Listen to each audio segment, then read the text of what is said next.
നമസ്കാരം. ഇനി ഏതാനും ആഴ്ചകൾ കഴിയുമ്പോൾ, 1-2 ആഴ്ചകൾ കഴിയുമ്പോൾ റിസൾട്ടുകളുടെ വരവായി. CBSE 10ാം ക്ലാസ് റിസൾട്ട് വന്നു കഴിഞ്ഞു. ഇനി +2ഉം സ്റ്റേറ്റ് 10ാം ക്ലാസ്സും +2വിന്റെ റിസൾട്ടൊക്കെ മെയ് 2ോ 3ോ വീക്കിനുള്ളിൽ അറിയാൻ കഴിയും. ആദ്യമായി പരീക്ഷ എഴുതിയ എല്ലാ കുട്ടികൾക്കും ഫുൾ A+ഉം ഫുൾ A1ഉം കിട്ടട്ടെ എന്ന് ആദ്യം ഞാൻ പ്രാർത്ഥിക്കുന്നു. ഞാനിവിടെ പരീക്ഷ എഴുതിയ കുട്ടികളുടെ പാരൻസിനോടാണ് ഞാൻ ഈ പറയുന്നതിന് വേണ്ടിയിട്ടാണ് ഈ വീഡിയോ ചെയ്യുന്നത്.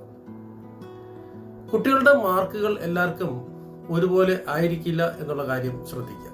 പഠന കാര്യത്തിൽ എല്ലാ കുട്ടികളും ഒരുപോലെ ആയിരിക്കില്ല, ഏറ്റക്കുറച്ചിലുകൾ ഉണ്ടായിരിക്കാം.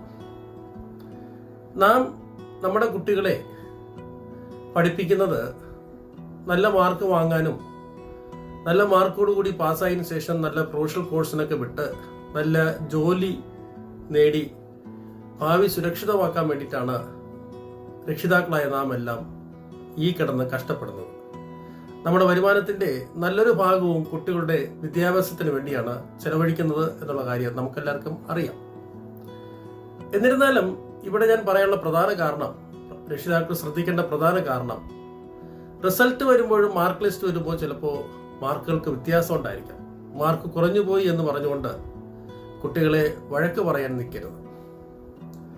മറ്റുള്ളവരുടെ മുമ്പ് വെച്ചോ, അയൽപക്കത്തുള്ള ആൾക്കാരുടെ മുമ്പ് വെച്ചോ, കുടുംബക്കാരുടെ മുമ്പ് വെച്ചോ, കുടുംബ സുഹൃത്തുക്കളുടെ മുമ്പ് വെച്ചോ ആ കുട്ടികളെ മാർക്ക് കുറഞ്ഞു എന്നുള്ള രീതിയിൽ ആക്ഷേപിക്കാനോ കളിയാക്കാനോ പാടില്ല.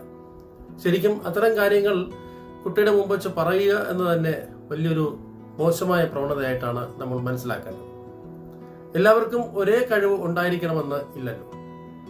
അടുത്ത ക്ലാസ്സിലേക്ക് പോകുമ്പോൾ നല്ല മാർക്കോട് കൂടി പാസ്സാവണമെന്ന ഉദ്ദേശത്തോടു കൂടി കുട്ടിയുടെ മനസ്സിനെ സന്തോഷിപ്പിക്കുകയാണ് നമ്മളെല്ലാം ചെയ്യേണ്ടത്. അല്ലാതെ നമ്മൾ മാർക്ക് കുറഞ്ഞു മറ്റു മാർക്ക് കൂടിയ കുട്ടികളുമായിട്ട് കമ്പയർ ചെയ്ത് വഴക്ക് പറയുമ്പോഴും മറ്റുള്ളവർ മുമ്പ് വെച്ച് കളിയാക്കുമ്പോഴും അത് വലിയ ദുഃഖത്തിലേക്ക് ചെന്നെത്താൻ കാരണമാവും.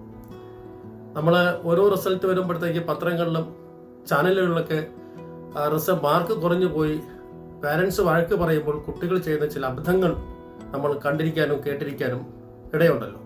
അത്തരത്തിലൊരു വഴിയിലേക്ക് ചെന്നെത്താതിരിക്കുക. കാരണം ഇന്നത്തെ കുട്ടികൾ ദുഃഖം അറിയാതെയാണ് വളരുന്നു എന്ന് പറഞ്ഞിട്ട് കാര്യമില്ല. നമ്മൾ വളർത്തുന്നത് അങ്ങനെയാണ്. ഒരു ദുഃഖവും ഒരു വിഷമവും അറിയാതെ ആണ് കുട്ടികളെ നമ്മൾ ഇന്ന് വളർത്തുന്നത്. നമ്മൾ വളർന്ന സാഹചര്യത്തിലല്ല എന്നുള്ള കാര്യം ഓർക്കുക. അതുകൊണ്ട് തന്നെ ചില നിസ്സാര കാര്യങ്ങൾ തന്നെ അവർക്ക് വേദന ഉണ്ടാക്കുകയും മറ്റു പല അപകടങ്ങളിലേക്ക് ചെന്ന് ചാടാനും ചാൻസ് ഉണ്ട്. നമ്മൾ കുഞ്ഞുനാൾ മുതൽ ഈ പ്രായം വരെ വളർത്തിയെടുക്കാൻ വേണ്ടിയിട്ട് എന്തുമാത്രം മാനസികവും ശാരീരികവും സാമ്പത്തികവുമായിട്ട് രക്ഷിതാക്കൾ കഷ്ടപ്പെട്ടിട്ടുണ്ട്. അതുകൊണ്ട് കുട്ടികളാണ് നമുക്ക് 1ാം സ്ഥാനമുള്ളത്. മാർക്കും നമുക്ക് 2ാം സ്ഥാനം കൊടുത്താൽ മതി.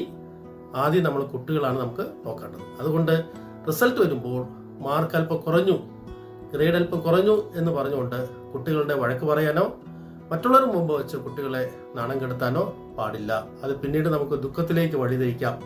രക്ഷിതാക്കൾക്ക് എല്ലാവരും ശ്രദ്ധിക്കേണ്ട ഒരു കാര്യമാണ്. റിസൾട്ട് വരാൻ ഇനി അധികം നാളില്ല. നന്ദി, നമസ്കാരം.